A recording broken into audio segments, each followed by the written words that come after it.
সংকটে কি লাদাখ? অনেক দিন ধরে কেন্দ্রীয় সরকারের দৃষ্টি আকর্ষণের চেষ্টায় বিফল হওয়ার পর লাদাখের সাধারণ মানুষ বাধ্য হয়েছেন এই প্রতিরোধ আন্দোলন শুরু করতে।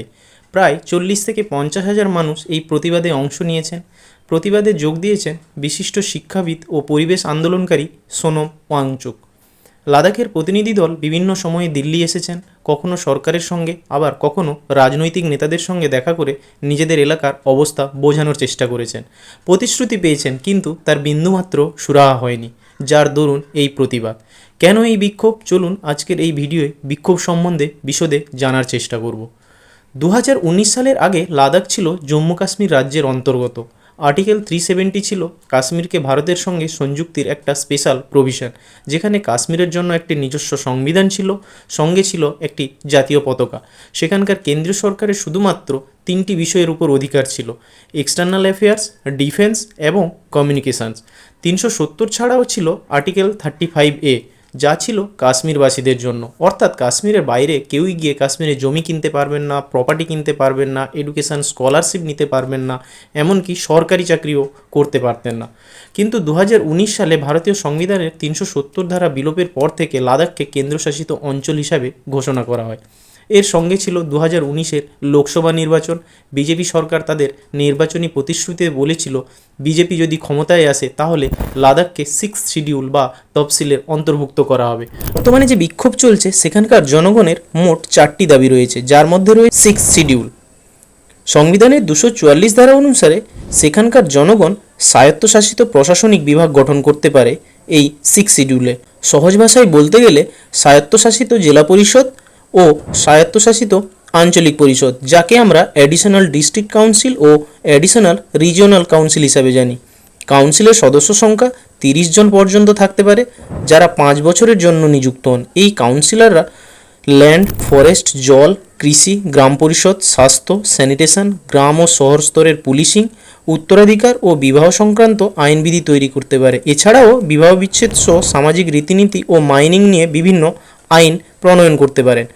বর্তমানে 6th শিডিউল উত্তর পূর্ব রাজ্য আসাম, মেঘালয়, মিজোরাম এবং ত্রিপুরা, এই 4টি রাজ্যের জন্য প্রযোজ্য রয়েছে।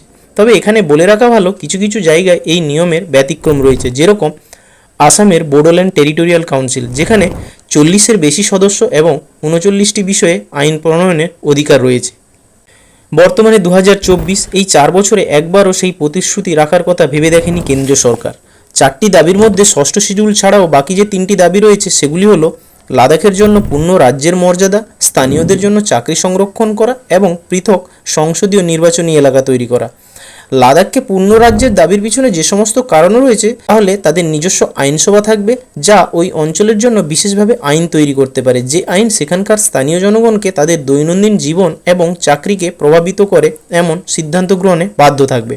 2019 সালে জম্মু কাশ্মীরের পুনর্গঠনের পর লাদাখকে একটি বিধানসভা ছাড়াই কেন্দ্রশাসিত অঞ্চল হিসাবে মনোনীত করা হয়েছিল। যদি আগের পরিস্থিতির সাথে তুলনা করা হয়, তাহলে দেখা যাবে সেখানে জম্মু কাশ্মীরের বিধানসভায় লাদাখের 4 জন এবং বিধান পরিষদের 2 জন সদস্য ছিল। এছাড়া যখন লাদাখ পূর্ববর্তী জম্মু কাশ্মীরের অংশ ছিল, তখন Ladakh autonomous hill development council একটি নির্বাচিত সংস্থা, যা ওই অঞ্চলটি পরিচালনা করত। কিন্তু এই অঞ্চলটি এখন কেন্দ্র সরকারের প্রত্যক্ষ শাসনের অধীনে থাকায় লাদাখ অটোনোমাস হিল ডেভেলপমেন্ট কাউন্সিলের ক্ষমতা প্রায় কমেই গেছে, যার ফলে রাজনৈতিক ক্ষমতা দখলের পরিস্থিতি তৈরি হয়েছে। প্রতিনিধিত্ব কমে যাওয়ায় এখন ভয় দেখা দিয়েছে যে বহিরাগতরা লাদাখের জন্য সিদ্ধান্ত নেবেন। জম্মু কাশ্মীর রাজ্যের অংশ হিসাবে লাদাখ 370 এবং 35 ধারা অধীনে যে বিশেষ মর্যাদার সুবিধা ভোগ করছিল, তা বর্তমানে লুপ্ত। যে কোনো জায়গায় আইন প্রণয়নকারী সংস্থার অভাবের অর্থ হলো সিদ্ধান্ত গ্রহণে জনগণের অংশগ্রহণ থেকে আমলাতান্ত্রিক প্রক্রিয়ায় স্থানান্তরিত করা।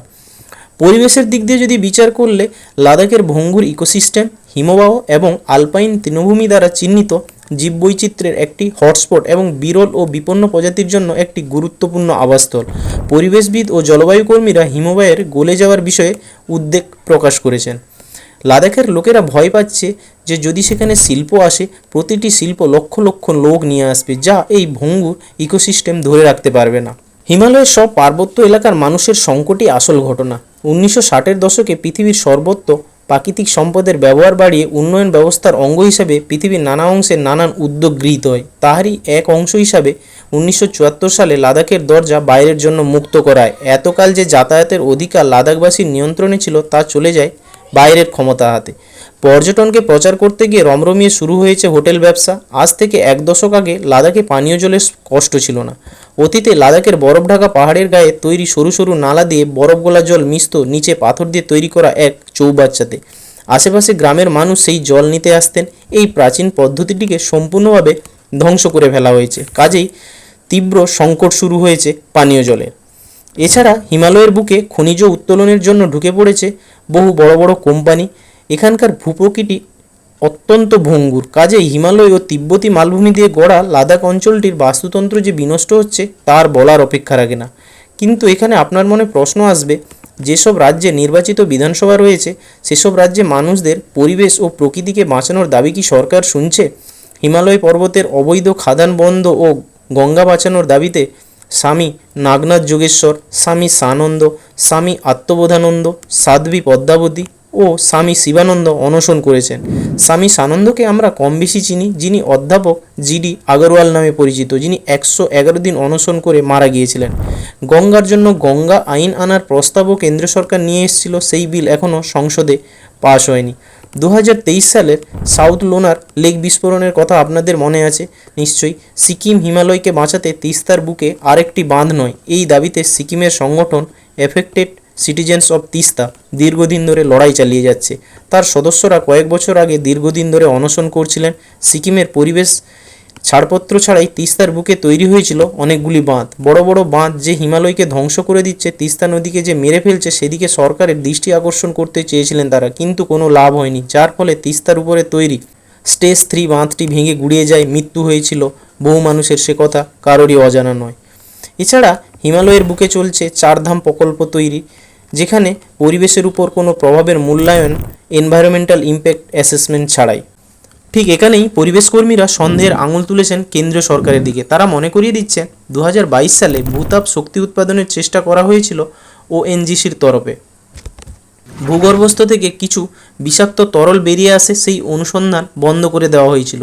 কিছুদিন আগে ইউরেনিয়াম ও লিথিয়ামের খোঁজ পাওয়া গেছে লাদাখ অঞ্চলে, যা কেন্দ্রীয় সরকার তুলে দিতে চাইছে বহুজাতিক কোম্পানির হাতে, যার দরুন পরিবেশ সংক্রান্ত আইনবিধিকে ও শিথিল করা হচ্ছে।